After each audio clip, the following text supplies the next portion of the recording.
Bueno, buenos días a todos. Gracias por dejarme hablar tanto a Gloral como a Santiago. Voy a presentar la ponencia del proyecto pionero de producción de biometano para su uso en el transporte. Para quien no nos conozca, comenzaré situándonos un poco en el mapa. Sologal se sitúa en As Somozas, un pequeño municipio de Coruña perteneciente a la comarca de Ferrol. Somos una planta de revalorización de residuos. ¿Qué quiere decir esto? Que realizamos procesos mediante los cuales los desechos son reintroducidos en el ciclo de producción, en lugar de ser eliminados al final de su vida útil. Es por tanto un centro que pretende dar un paso más hacia el concepto de economía circular, transformando los residuos en recursos.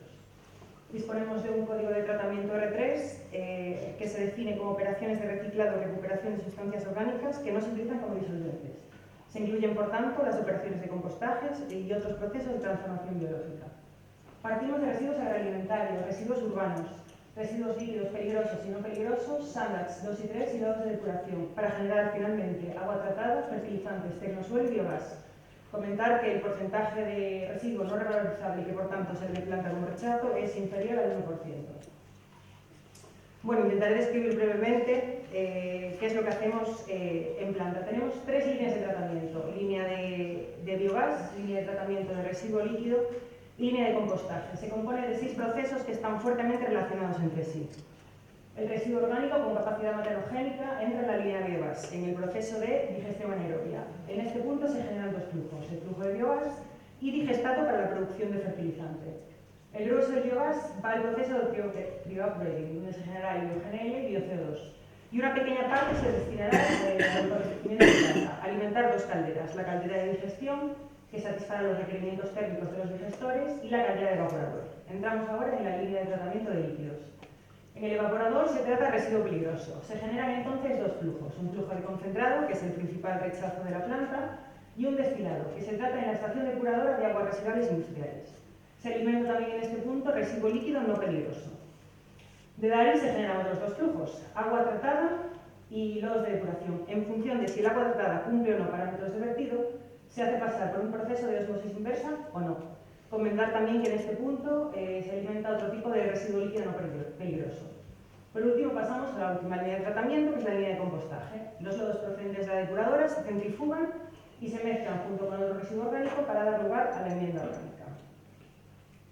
Bueno, para que veáis, esto es una perspectiva aérea de la planta, y las líneas de tratamiento se organizan de la siguiente manera. En rojo los biodigestores, en amarillo la línea de tratamiento de líquidos y en azul la nave de compostaje. Entrando un poco más en materia, que es lo que nos compete. La planta de digestión anaerobia. Disponemos de un total de 3 digestores, 2 digestores grandes con una capacidad de 2.700 metros cúbicos de volumen útil, que son los que producen gas para la planta de upgrading, y un digestor más pequeño de 1.500 metros cúbicos de volumen útil, cuya producción de gas estará destinada al autoconsumo. La salida de digestato se destina a una balsa que cuenta con agitación y gasómetro. Esto nos permitirá recoger el gas residual, incrementando el rendimiento de ese digestato. Bueno, en cuanto al régimen de proceso, comentar que trabajamos en régimen mesofílico, lo cual son entre 35 y 39 grados, y que el TRH, o sea, el tiempo de residencia hidráulico, es de aproximadamente 45 días. Bien. Este biogás, que sale de los digestores más grandes y de la balsa de digestato, será de un flujo más o menos 500 normal metro cúbico hora. La composición será, bueno, la normal, en el biogás, que lo comentábamos anteriormente, un 65% de metano, aproximadamente un 31% de dióxido de carbono, y el resto estará compuesto de otros gases, como sulfídrico y demás. Todo aquel gas que no vaya a la planta de bioupgrading, ya sea porque supera la capacidad máxima de tratamiento o porque se genere durante operaciones de mantenimiento, se destinará a una antorcha de seguridad. Anualmente se generan 2.190.000 kilogramos de biogénero, lo cual se traduce en 25 gigavatios, y de bio-CO2 serán casi 3 millones de kilos. Bien, en cuanto a la composición de estas corrientes de salida, en el caso del biometano, la corriente de salida tendrá más del 99% de contenido de metano y pequeñas trazas de CO2 y sulfídrico. La temperatura de salida, ya que es licuado, será de menos 145 grados centígrados y unos 3 bares. En el caso del CO2, también será un 99% de pureza, menos 28 grados centígrados y unos 12 bares. Comentar que inicialmente se planteó, en vez de licuar el gas, inyectar el gas. Sin embargo, la distancia al punto de inyección más cercano, más de 15 kilómetros, hizo que esto no fuese posible. De esta manera, el gas, tanto el CO2 como el bio-GNL, sale de planta en cisternas. Comentar también que existe ya un acuerdo comercial firmado con Naturgy, tanto para la venta del biometano como para la venta del CO2. Bueno, no me quería meter mucho en este fregado, pero para verlo un poco, ¿no? Este es el diagrama de bloques del sistema de upgrading. Nada, decir que pasa por varias etapas de deshumidificación, de sulfuración, varias etapas de compresión y enfriamiento.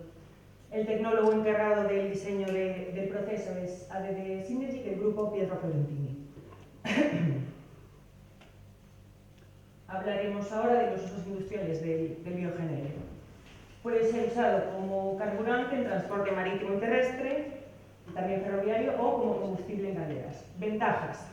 El bio-GNL convierte a los vehículos que lo usan como carburante en vehículos cero emisiones. El biometano licuado puede, por tanto, contribuir en gran medida a la descarbonización del transporte. En caso de su uso en calderas, es neutro en emisiones, puesto que no computan el cálculo de emisiones de gases de efecto invernadero. En el caso del flujo de biometano producido en solo gas, se utilizará para el transporte marítimo y terrestre. El CO2, que también se recupera, tiene amplios usos en la industria, como alimentación, refrigeración, invernaderos, mataderos, limpieza industrial y elaboración de carburantes. ¿Qué es importante aquí? Vale, en los sistemas de upgrading convencionales el CO2 no se recupera. Sin embargo, su emisión no computa a la hora de realizar el cálculo de emisiones, puesto que no se genera en el proceso. ¿Qué pasa en este caso? Que el CO2 no se emite, sino que se recupera y se reintroduce en el mercado.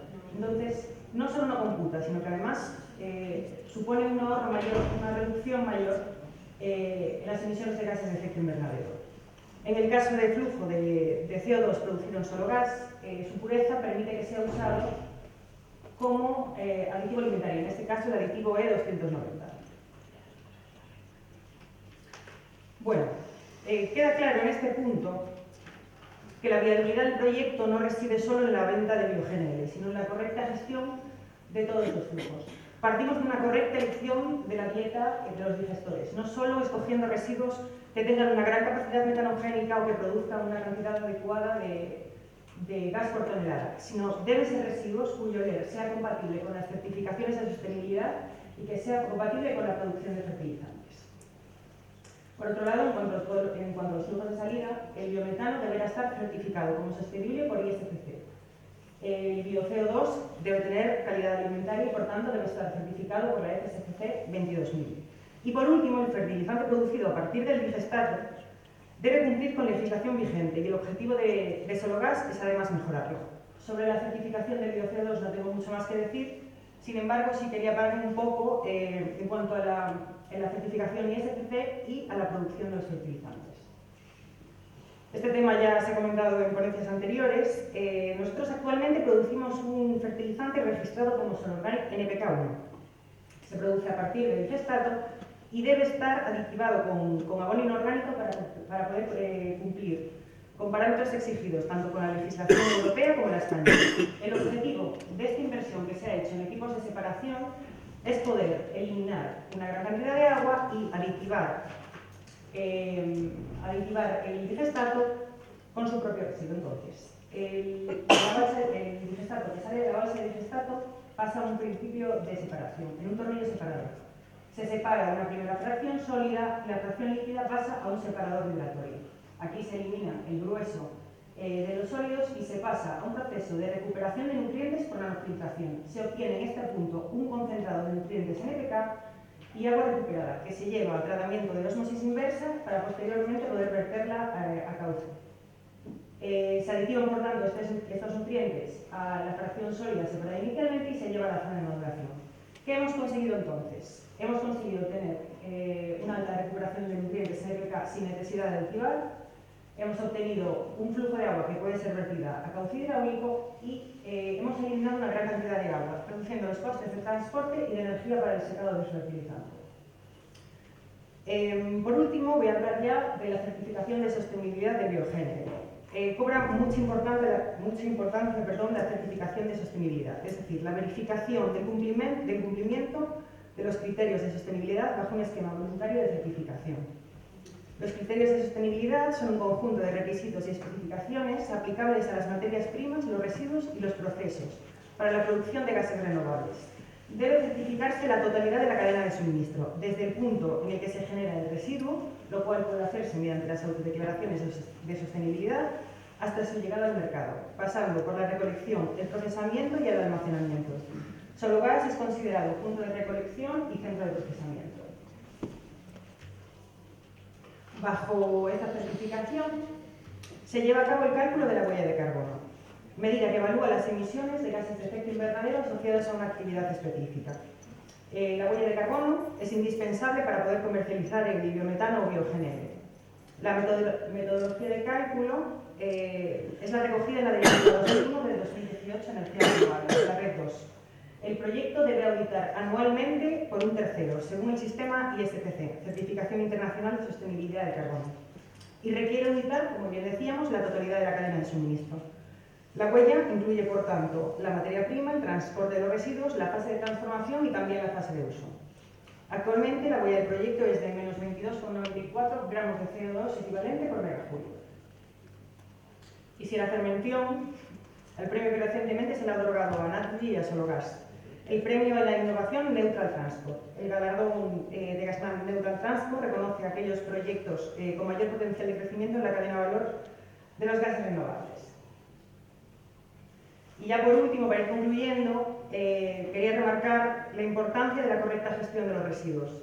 Partíamos de materiales que originalmente se eliminaban y se han revalorizado, obteniendo un fertilizante, un carburante, un aditivo para la industria alimentaria y una corriente de agua tratada cuya calidad y grado de depuración permite verterla directamente al río. Estas fotos son del punto de vertido de Sologas. Como pueden ver, es un punto producido con analizadores en continuos que controlan la calidad del agua. Entonces, queda claro que la correcta gestión de los residuos es viable ya que existe la tecnología. Es necesaria ya al ritmo que se consumen los recursos y ahora puede ser también rentable. Muchas gracias.